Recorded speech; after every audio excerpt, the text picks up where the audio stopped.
Aujourd'hui, nous allons découvrir une nouvelle expérience de mort imminente et le message puissant que David a à partager. Mais avant de commencer, si vous n'êtes pas encore abonné, profitez-en pour vous abonner à la chaîne, aimer la vidéo et nous dire dans les commentaires d'où vous nous regardez. Ce sera un plaisir de vous connaître, même virtuellement. Maintenant, passons à l'histoire. Depuis mon enfance, je n'avais jamais imaginé qu'un jour, je remettrais en question ma foi. J'ai grandi en croyant que les témoins de Jéhovah possédaient la vérité absolue. Mes parents étaient des membres dévoués et j'ai suivi leurs pas sans hésiter. Ma vie tournait autour des réunions de la congrégation, des études bibliques et de la prédication de porte à porte. Ce n'était pas simplement une croyance, c'était mon identité. J'étais convaincu que nous seuls comprenions le véritable plan de Dieu. Toutes les autres religions étaient dans l'erreur, piégées dans de fausses doctrines. Pendant des années, j'ai prêché ce message, enseignant que Jéhovah était le seul vrai Dieu et que le salut ne pouvait être trouvé que dans l'organisation. On nous avait appris qu'à la mort, une personne cessait simplement d'exister. Il n'y avait ni ciel ni enfer, seulement un état d'inconscience jusqu'au jour où Jéhovah ressusciterait les justes dans son royaume futur. La mort ne m'effrayait jamais, car je croyais que ce serait comme un sommeil tranquille, jusqu'au moment où je serais appelé à revenir à la vie. Cependant, au fil du temps, certaines choses ont commencé à me déranger. Au début, j'ai essayé d'ignorer ces sentiments, mais j'ai vite remarqué que les enseignements au sein de l'organisation changeaient.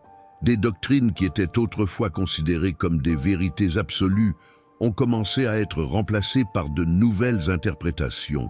J'avais toujours entendu que la vérité de Jéhovah ne changeait jamais, alors pourquoi autant de révisions? La réponse officielle était que Dieu révélait tout progressivement, mais cette explication ne me convainquait plus. Plus j'essayais d'ignorer, plus les doutes grandissaient. C'est alors que j'ai commencé à entendre des histoires de personnes qui avaient quitté l'organisation. Elles étaient qualifiées d'apostates et on nous avertissait toujours de ne pas les écouter, car elles étaient sous l'influence de Satan. Mais certaines de ces personnes disaient quelque chose d'intrigant. Après être parties, elles avaient trouvé Jésus. Cela n'avait aucun sens pour moi. J'avais passé ma vie à apprendre et à enseigner sur Jésus. Comment pouvait-elle le trouver seulement après avoir quitté l'organisation? Cela signifiait-il qu'elle ne l'avait jamais vraiment connu? Je savais que poser des questions publiquement était dangereux. Remettre en question la doctrine pouvait conduire à être étiqueté comme spirituellement faible ou pire encore, à la désassociation. Et cela signifiait tout perdre. Famille, amis, toute une vie. Alors, j'ai enterré mes doutes. Je me suis convaincu qu'il fallait que j'étudie plus, que je prie plus, que j'évite tout ce qui pourrait semer encore plus d'incertitude. Chaque fois que j'entendais quelque chose qui contredisait ce que je croyais, je fermais les yeux et me fermais à toute réflexion. Mais au fond, l'inquiétude demeurait. Puis tout a changé. Pendant des semaines, je me suis senti étrange, mais j'ai attribué cela à la fatigue et au stress.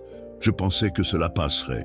Jusqu'à ce qu'une nuit, alors que je me préparais à dormir, une douleur aiguë et intense a frappé ma poitrine. Je n'avais jamais ressenti une telle chose. Une pression écrasante irradiant dans mes bras. Ma respiration est devenue courte. La pièce a commencé à tourner et ma vision s'est obscurcie. J'ai essayé de m'accrocher à quelque chose, mais mes jambes ont cédé. Je suis tombé au sol violemment. J'ai entendu la voix de ma femme au loin, en panique, appelant mon nom. J'ai senti ses mains me secouer, tentant de me réveiller. Je voulais répondre, dire que j'étais là, mais aucun mot n'est sorti. Mon cœur a commencé à ralentir, puis tout s'est éteint. J'avais toujours cru que la mort était un sommeil profond, que, au moment où mon corps s'arrêterait, ma conscience disparaîtrait. Il n'y aurait rien, ni douleur, ni pensée, seulement le vide jusqu'au jour de la résurrection. Alors, j'ai attendu ce rien, mais le rien n'est jamais venu. J'étais toujours conscient, j'existais encore. Et à cet instant, j'ai réalisé que tout ce que je croyais au sujet de la mort était faux. Je pouvais voir la pièce autour de moi. Ma femme était à genoux à côté de mon corps, pleurant et criant mon nom. Le désespoir sur son visage, ses mains tremblant alors qu'elle tentait de me réveiller. Mais je ne ressentais plus de douleur, ni poids, ni restriction physique. Pour la première fois, je me suis senti complètement libre. J'ai essayé de lui parler. J'étais là, voyant et entendant tout, mais elle ne me remarquait pas. C'est alors que j'ai compris, quelque chose allait terriblement mal. Cela ne devait pas arriver. J'ai passé toute ma vie à croire qu'à notre mort, nous cessions simplement d'exister. Il n'y avait pas de conscience, aucune âme qui persistait après la mort. On nous avait enseigné qu'il n'y avait ni ciel ni enfer, juste le néant. Mais là j'étais, toujours conscient, toujours présent. Une vague de panique m'envahit. Cela devait être un rêve. Il n'y avait pas d'autre explication. Cela ne pouvait pas être réel.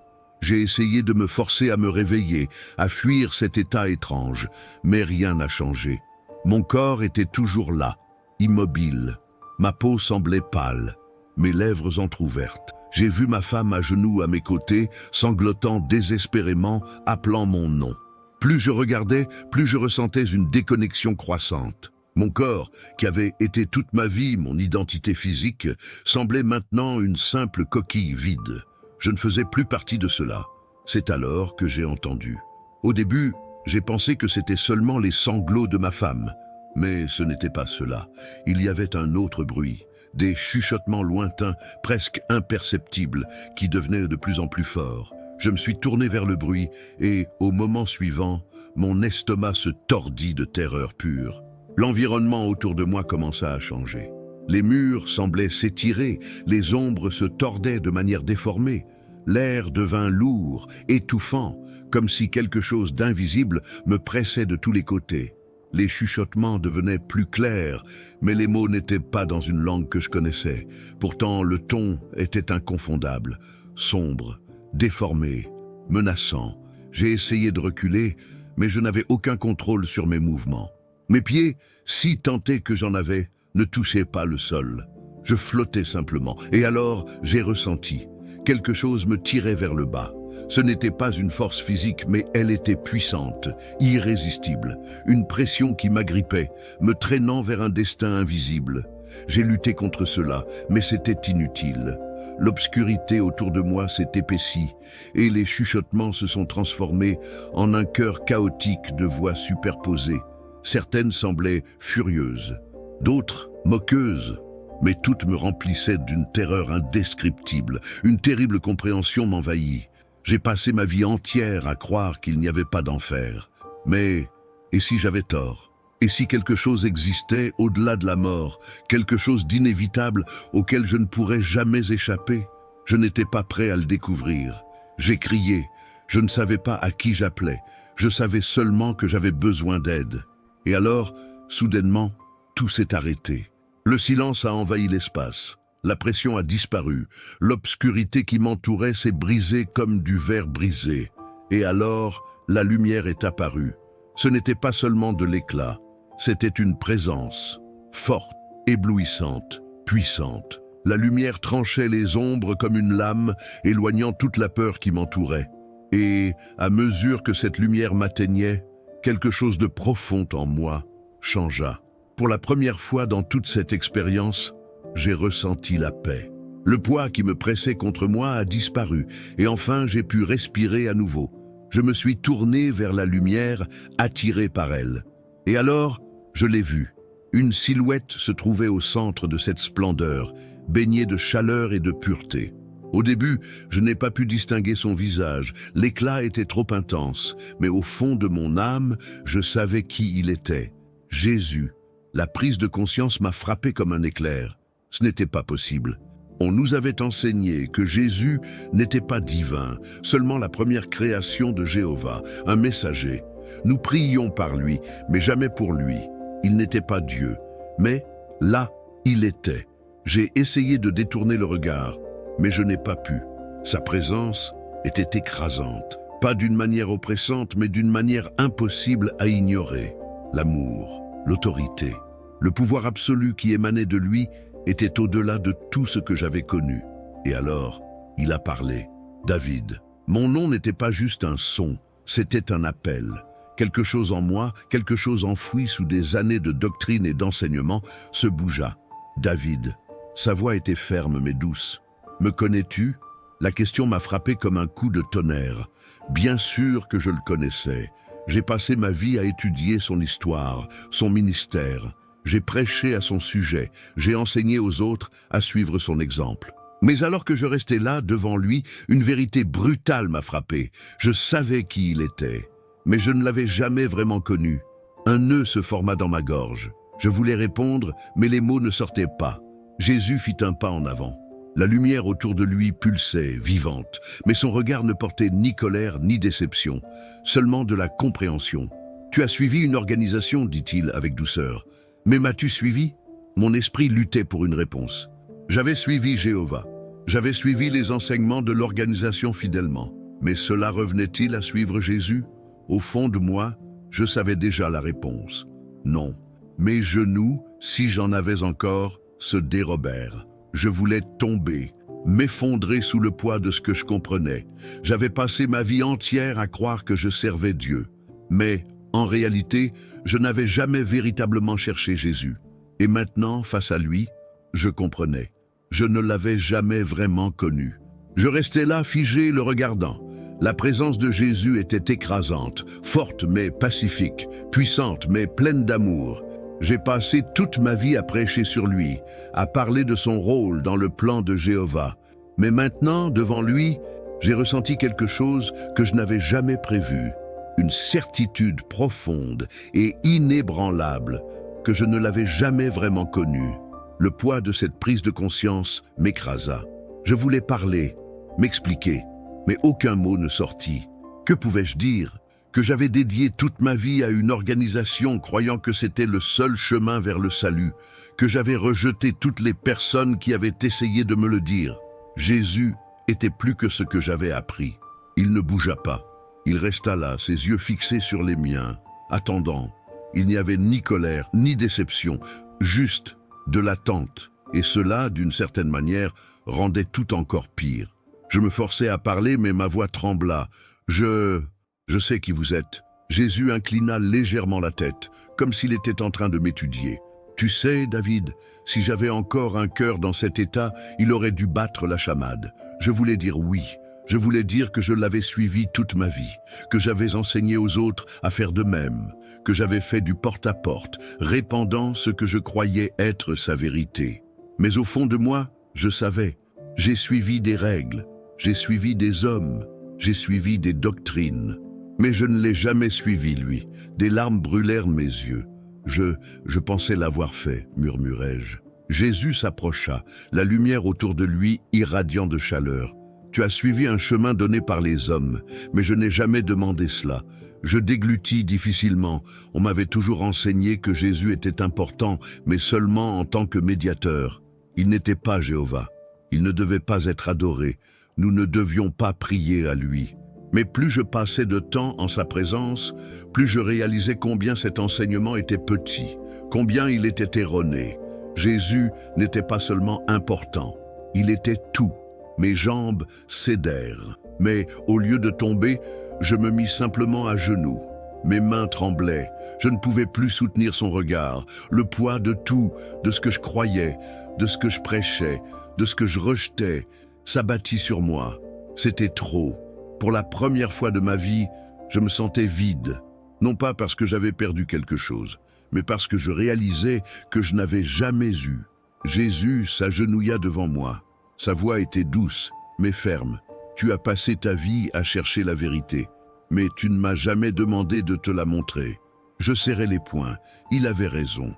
J'ai toujours cru que nous avions toutes les réponses, que tout ce que nous devions savoir nous avait été donné par la société, par le collège central. On nous avait appris à ne pas chercher ailleurs, à ne pas remettre en question, à ne pas penser par nous-mêmes. Et j'ai obéi, mais je ne suis jamais allé à Jésus. Je ne lui ai jamais demandé. Et maintenant, face à la vérité, je me sentais comme un imbécile. J'essayais, murmurai-je. Ma voix n'était qu'un souffle. J'ai fait ce que je pensais être juste. Jésus acquiesça, mais son expression ne changea pas. Et maintenant que tu connais la vérité, je déglutis difficilement. Je ne sais pas quoi faire. Jésus tendit la main et la posa doucement sur mon épaule. Au moment où il me toucha, une chaleur indescriptible m'envahit. Ce n'était pas juste de la chaleur, c'était de la compréhension. C'était comme s'il voyait chaque pensée, chaque souvenir, chaque doute que j'avais jamais eu. Et pourtant, il m'aimait. Toute ma vie, on m'avait appris que le salut venait par l'obéissance à l'organisation de Jéhovah. Que suivre ses commandements, tels que donnés par le Collège central, était le seul moyen de survivre à l'Armageddon et d'entrer dans le royaume. Mais maintenant, face à Jésus, je réalisais quelque chose qui détruisait tout ce en quoi j'avais toujours cru. Ce n'a jamais été une question d'organisation, ça a toujours été à propos de lui. Les larmes coulaient sur mon visage. Je ne mérite pas ta miséricorde, murmurai-je. Jésus sourit légèrement, mais il y avait de la tristesse dans son regard. Personne ne la mérite. Je levai les yeux vers lui. Mon cœur battait fort. Alors, pourquoi me la donnes-tu? Ses yeux se radoucirent. Parce que je t'aime. Les mots me frappèrent comme une vague. Non pas parce qu'ils étaient choquants, mais parce que, pour la première fois, je l'ai compris. Toute ma vie, Jésus n'avait été qu'une figure distante de l'histoire. Importante, oui, mais jamais personnelle.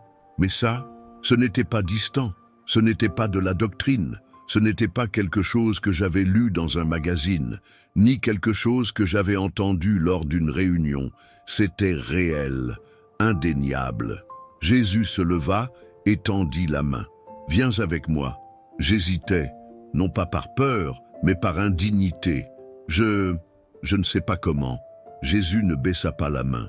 Tu n'as pas besoin de savoir. Fais juste confiance à moi. Toute ma vie, j'avais fait confiance à une organisation. J'avais fait confiance à des hommes en costume qui disaient parler au nom de Dieu. J'avais cru que chaque décision qu'ils prenaient venait de Jéhovah. Mais je n'avais jamais vraiment fait confiance à Jésus. Jusqu'à maintenant, je regardais sa main. Ma respiration se bloqua dans ma gorge. Pour la première fois de ma vie, je fis un choix. Pas basé sur ce qu'on m'avait dit, pas basé sur ce qu'on m'avait appris, mais basé sur la vérité qui se trouvait juste devant moi. Je tendis la main. Je touchai la sienne et je le laissai me guider vers la lumière. Au moment où ma peau toucha la sienne, la chaleur m'envahit. Mais ce n'était pas seulement de la chaleur, c'était la vie, c'était l'amour. C'était quelque chose que je n'avais jamais connu avant. Quelque chose que ni une quantité de cours bibliques, ni de réunions au salon du royaume ne pouvaient me donner. Tandis que Jésus me guidait en avant, la lumière autour de nous s'intensifiait, mais elle ne blessait pas mes yeux. C'était la vie pure. Ce n'était pas juste de la lumière. C'était la compréhension. C'était la vérité. Tout ce que j'avais perdu. Et, sans qu'il ait besoin de dire un mot, je savais. J'étais sur le point de voir quelque chose qui allait me changer à jamais. Nous fîmes un pas en avant, et soudainement, le monde autour de nous changea. Je n'étais plus en train de flotter, j'étais debout. L'endroit où nous étions n'était pas le ciel, du moins, pas comme je l'imaginais. Il n'y avait pas de nuages, pas de portes dorées.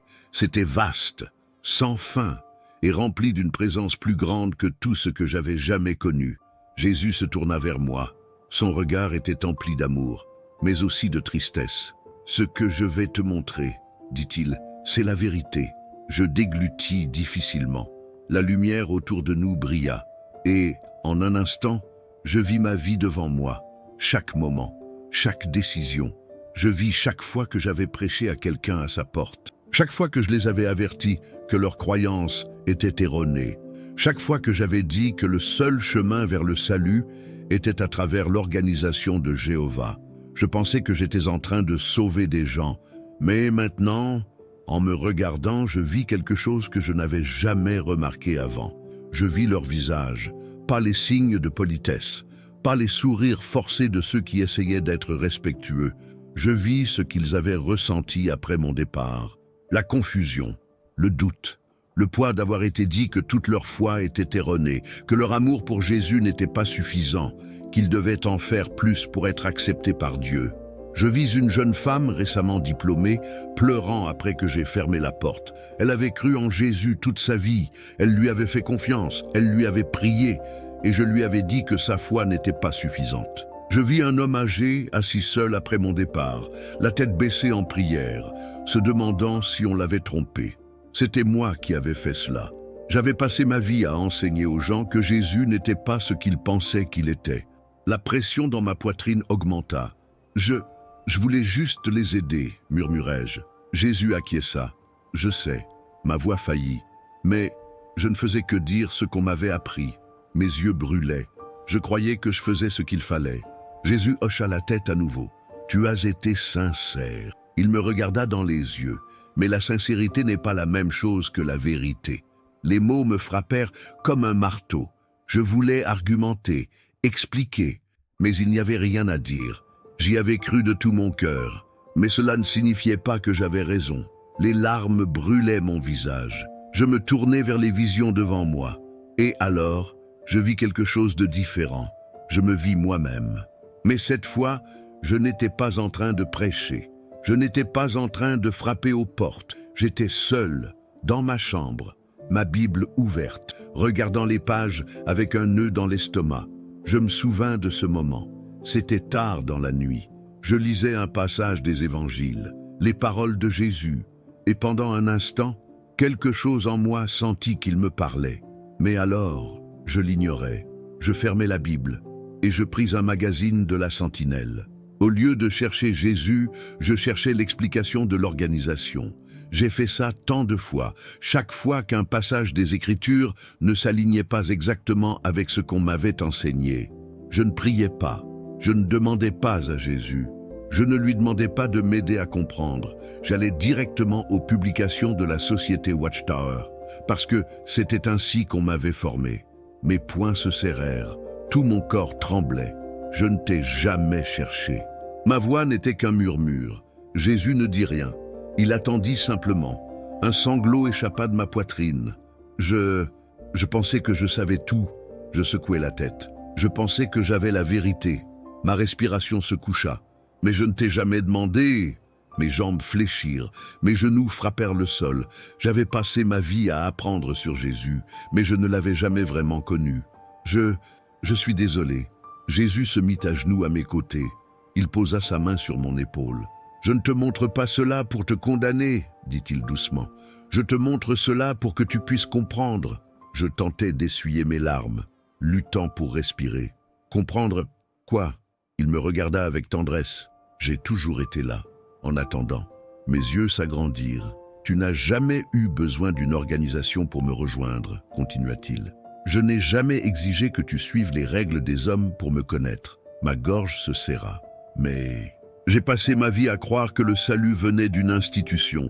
Jésus hocha la tête, sa voix douce mais ferme. Mais le salut a toujours été par moi. Les larmes coulèrent sur mon visage. J'ai été si aveugle. Je déglutis difficilement. J'aurais écouté si quelqu'un m'avait dit cela quand j'étais vivant. Jésus me regarda avec sagesse. Je connaissais déjà la réponse. Et elle me coucha plus profondément que tout le reste. Non, je l'aurais ignoré. Je l'aurais rejeté comme un trompé. Je l'aurais appelé apôtre. Je fermais les yeux. Toute ma vie, et je n'ai jamais su. Je n'ai jamais vu. Jusqu'à maintenant, je serrais les yeux très fort. La honte m'envahit. Je ne savais pas, murmurai-je. Mais maintenant tu sais, répondit Jésus. J'ouvris les yeux, cherchant son visage. Et maintenant, Jésus tendit la main vers moi, et pour la première fois, je remarquai quelque chose à son poignet, une cicatrice. L'instant où je la vis, quelque chose dans ma poitrine se brisa. Tout ce qu'on m'avait appris, tout en quoi je croyais, tout s'effondra en ce moment-là. J'avais passé ma vie à entendre que Jésus était important, mais pas assez. Que la foi en lui seul ne suffisait pas, que le salut exigeait plus. Et pourtant, le voici, marqué, vivant, tendant la main, attendant que je comprenne enfin. Sa voix était presque un murmure. « Suis-moi ». Je fixai sa main. Cela aurait dû être un choix facile. J'aurais dû accepter immédiatement, sans hésitation, mais je ne l'ai pas fait. Pas parce que je ne le voulais pas, mais parce que j'avais peur. Suivre Jésus signifiait abandonner tout ce que je connaissais, tout ce que je croyais.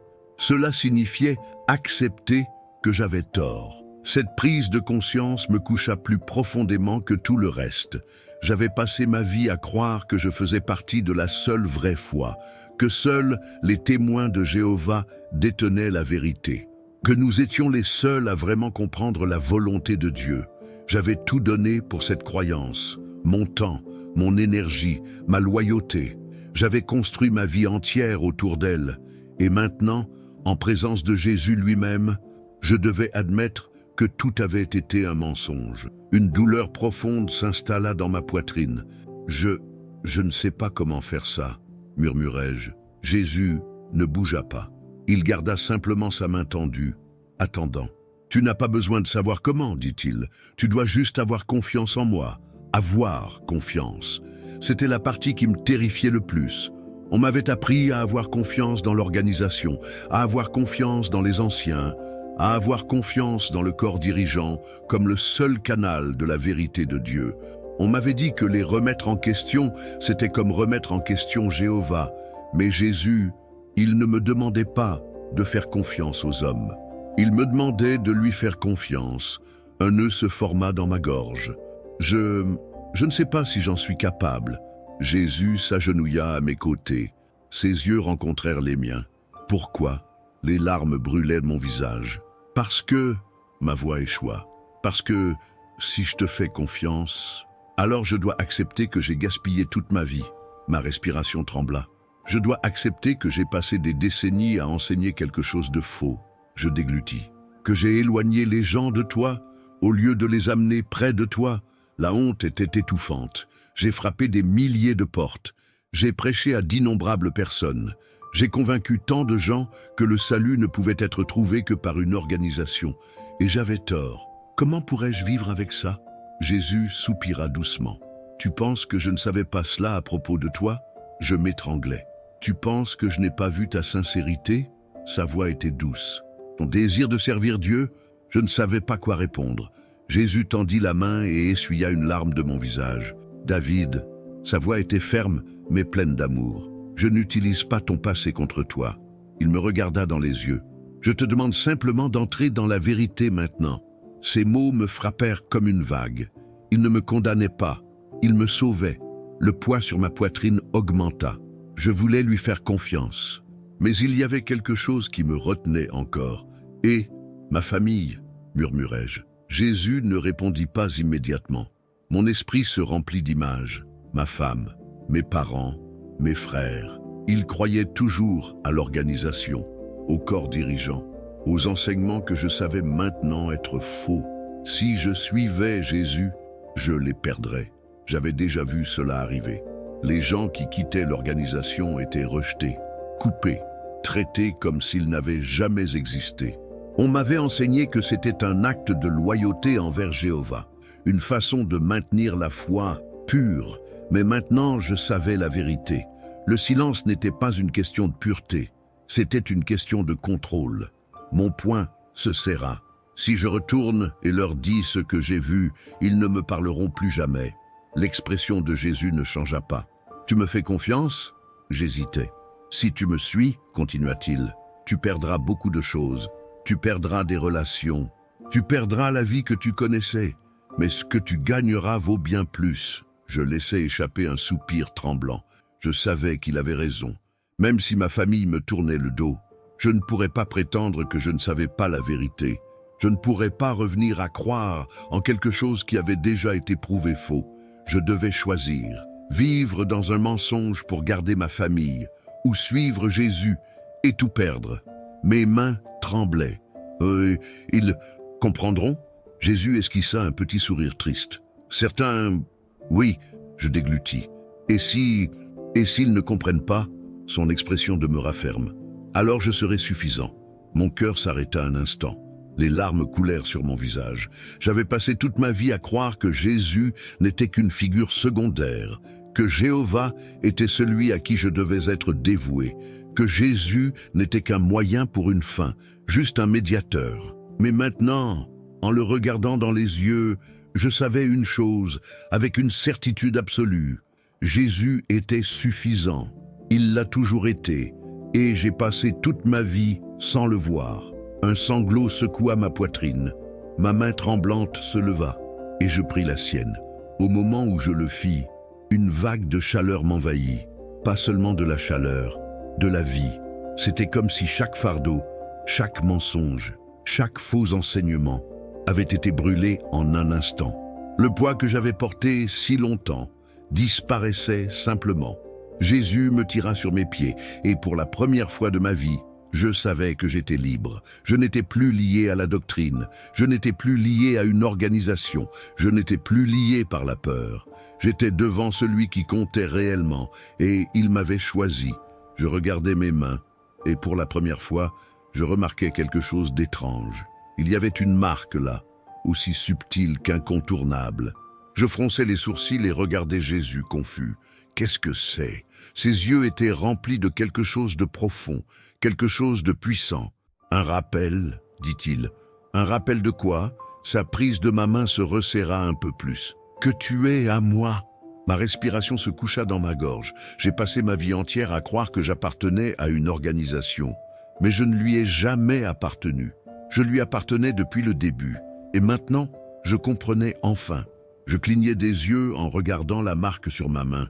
Ce n'était pas de l'encre, ce n'était pas une cicatrice, ce n'était pas quelque chose de physique, c'était plus profond que ça. Je pouvais le sentir, même si ça ne faisait pas mal. Ce n'était pas un fardeau, c'était un sceau, une revendication. J'étais à lui. L'accomplissement envoya un frisson à travers mon corps. Tout ce que je croyais sur ma foi, sur mon but, sur qui j'étais, tout avait été lié à une organisation. Je pensais que je devais gagner l'approbation de Dieu, à travers des œuvres, à travers l'obéissance aux hommes, à travers la fidélité aux règles et aux doctrines. Mais j'avais tort, j'appartenais déjà à Jésus.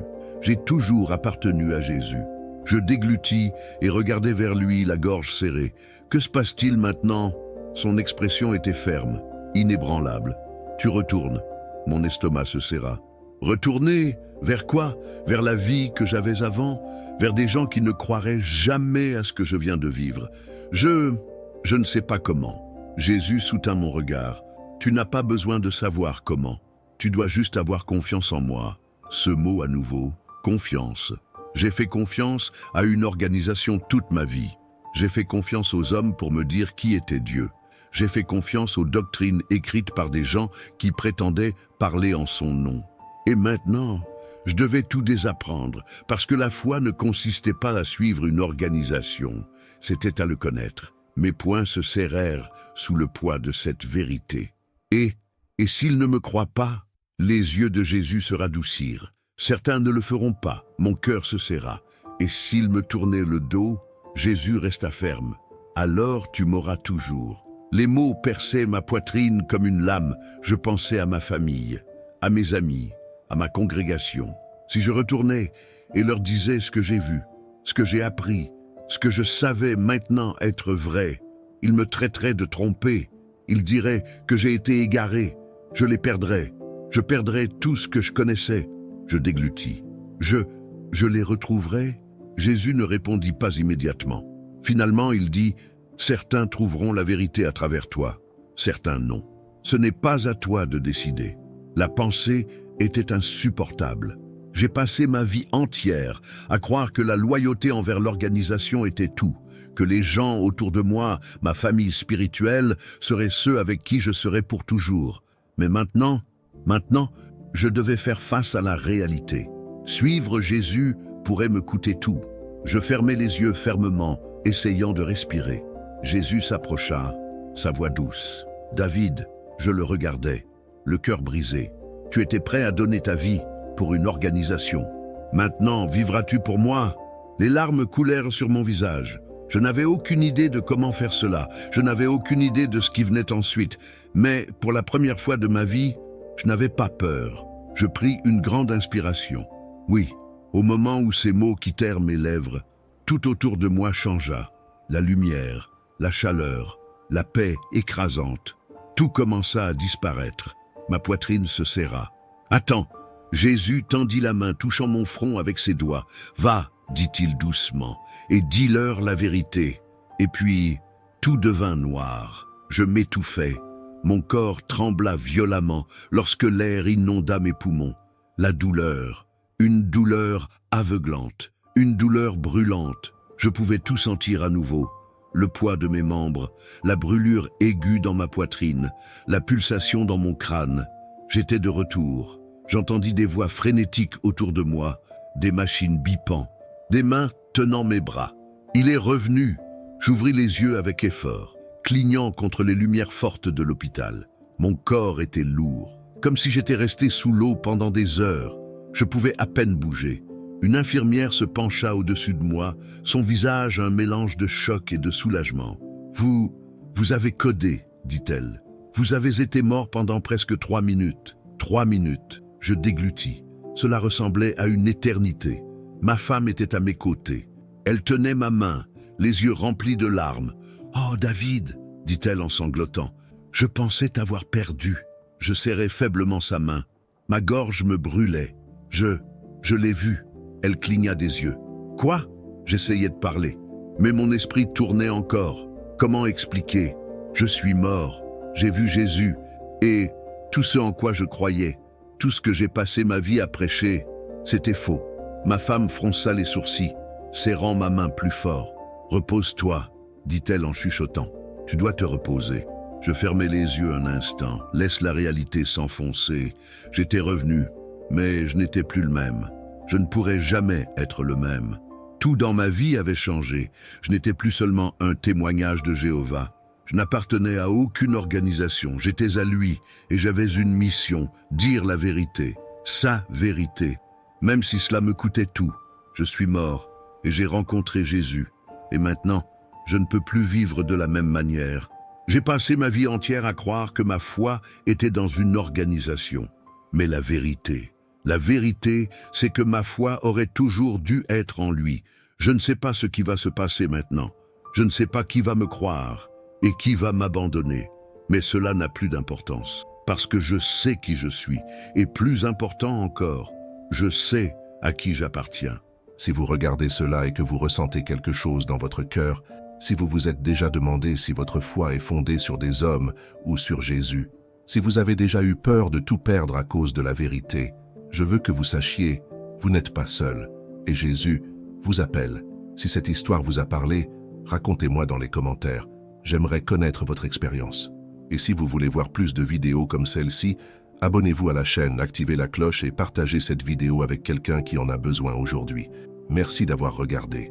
Et rappelez-vous, la vérité peut vous coûter tout, mais Jésus, il vaut chaque prix.